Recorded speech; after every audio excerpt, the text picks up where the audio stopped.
বন্ধুগণ, বাইক কেনার পর রিগ্রেট করা থেকে ভালো আজকে চলো তোমাদের সাথে কয়েকটা পয়েন্ট আমি শেয়ার করে দিই, যে পয়েন্টগুলো কিন্তু তোমাদের মাথায় রাখতে হবে নতুন বাইক কেনার আগে। পার্ট নাম্বার 1, ফার্স্টে কিন্তু তোমাদের নিডটা বুঝতে হবে, বাইকটা তোমার কেন দরকার। টুরিং এর জন্য, না ডেইলি ইউজেস, না অফরোড, নাকি উইকেন্ড ফান রাইডস এর জন্য। তো একবার যদি তুমি তোমার পারপাসটা বুঝে দাও তাহলে কিন্তু তোমার 50% ডিসিশন রেডি হয়ে যাবে বাইক কেনার জন্য। পার্ট নাম্বার 2 হচ্ছে ব্র্যান্ড অ্যান্ড সার্ভিস। দেখো, তুমি সবসময় এরকম একটা ব্র্যান্ডের সাথে যাবে যার সার্ভিস নেটওয়ার্ক খুবই ভালো, যার পার্টস অ্যাভেলেবিলিটি খুব ভালো, যেই বাইক খারাপ হলে তুমি যে কোনো জায়গায় ঠিক করাতে পারবে, বা তোমার বাড়ি থেকে যেই বাইকের সার্ভিস সেন্টারের দূরত্বটাও একটু কম হবে। ওকে, পয়েন্ট নাম্বার 3 হচ্ছে প্র্যাকটিক্যালিটি ভার্সেস লুক। দেখো, সত্যি কথা বলতে আমি তোমাদের শখের বাইকটা কিনতে আমি একদমই বারণ করছি না, বাট বাইকটা কেনার আগে বাইকটার সম্পর্কে একদম ভালোভাবে বুঝে নিও, বাইকটার প্র্যাকটিক্যালিটি সবার আগে বুঝে নিও, না হলে কিন্তু তার পরের দিনই তুমি রিগ্রেট করবে বাইকটা যদি সেরকম কেপেবল না হয় তোমার ইউজেস অনুযায়ী। দেখো ভাই, বাইক কিন্তু আমরা চালাই স্ট্রেস রিলিফ করতে, তো আমি বলবো তোমরা কিন্তু এরকম বাইক খবরদার কিনো না যেই বাইক তোমাদের স্ট্রেস বাড়িয়ে দেবে। সবসময় একটা কথা মাথায় রাখবে, প্র্যাকটিক্যালিটি কামস ফার্স্ট। ওই আর পয়েন্ট নাম্বার 4 হচ্ছে প্যাশন ভার্সেস ফ্যাশন। এখনকার দিনে সবাই ইউটিউবের ট্রেন্ডস দেখে বাইক কেনে, তো সেটা কিন্তু কেনা একদমই উচিত না। তোমরা এখন ভাবতে পারো যে তোমার কাছে তো দাদা 900 আছে, Z900, এটা তো অনেক ট্রেন্ডিং বাইক। সত্যি কথা বলতে Z900 এর প্রতি ভালোবাসা আমার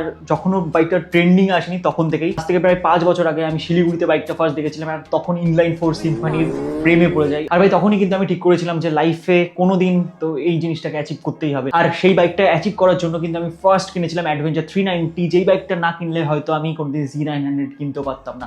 তো প্র্যাকটিক্যাল ছিল আমার কাছে অ্যাডভেঞ্চার 390 কেনা, আর যেটা কিন্তু হেল্প করেছে আমার শখ পূরণ করতে, মানে Z900 আমার শখের বাইক। তো সবার আগে প্র্যাকটিক্যাল কোনটা সেটা বুঝো, আর আমি বলবো যে বাইকটা তুমি কিনতে যাও সেই বাইকটা সবার আগে একটা টেস্ট রাইড নাও। আর ভাই লাস্টে একটা কথাই বলতে চাই, আজকালকার দিনে বাইক কেনা বড় ব্যাপার নয়, সেই বাইকটাকে কিন্তু মেনটেন করে রাখা অনেক বড় ব্যাপার। এখন তো ইএমআইতেও বড় বড় বাইক কিনে নেওয়া যায়, 10-15 লাখ টাকার বাইক তো সবাই এমনিতেই কিনে ফেলছে, বাট সেই বাইক কিন্তু মেনটেন করে রাখতে পারছে অনেক কম মানুষই। তো বাইক কেনার সাথে সাথে কিন্তু বাইকের সার্ভিসিংটাও কিন্তু মনে রাখতে হবে তোমাদের, কারণ ভাই 10-15 লাখ টাকার বাইক মেনটেন করতে কিন্তু সার্ভিস সেন্টারেও কিন্তু বছরে 1-1.5 লাখ টাকা খরচা হয়েই যাবে তোমার বাইকটার টায়ার থেকে শুরু করে সমস্ত রকম এক্সপেন্স মেটাতে। তো ভাই সবশেষে আমি একটা কথাই বলতে চাই, তোমার বাজেট, তোমার নিড আর তোমার হার্ট যদি একসাথে হয়ে যায় তাহলে তুমি ভেবে নে তুমি তোমার জন্য একদম পারফেক্ট বাইক খুঁজে পেয়ে গেছো।